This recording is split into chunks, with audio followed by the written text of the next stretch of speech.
শ্রদ্ধা এবং সম্মানের সহিত সবার পাশে যেন থাকতে পারি এবং আগামী দিনে জনাব তারেক রহমান তার নেতৃত্বে আমরা নতুনভাবে বাংলাদেশটাকে গড়ব, এটা একটা কঠিন দায়িত্ব এবং এই মুহূর্তে এই দায়িত্বটা নিয়ে সবার পাশে থাকব, সবার পাশে আসি, এতটুকু আমি নিবেদন করছি। ইনশাল্লাহ সবাই ভালো থাকবেন, আগামী দিনে তারেক রহমানের হাতকে শক্তিশালী করবেন এই প্রত্যাশা ব্যক্ত করছি।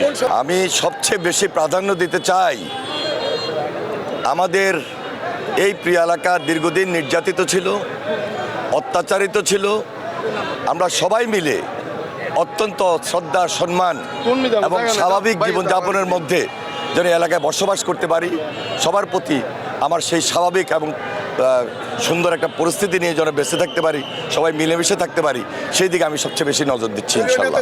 ওয়ালটন বিএলডিসি ফ্যান, খরচ বাঁচে 65% পর্যন্ত। ওয়ালটন বিএলডিসি ফ্যান ছড়ায় স্বস্তির সবুজ হাওয়া। সকলের প্রতি কৃতজ্ঞতা প্রকাশ করছি এবং দায়িত্বশীলতার পরিচয় আমাদের সবাইকে দিতে হবে। আমাদের দলীয় নেতা কর্মী সহ সবাই সাধারণ মানুষের পাশে থেকে আমরা যেন দায়িত্বটুকু সম্পূর্ণভাবে পালন করতে পারি। আমরা কোনো বিজয় মিছিল করি নাই।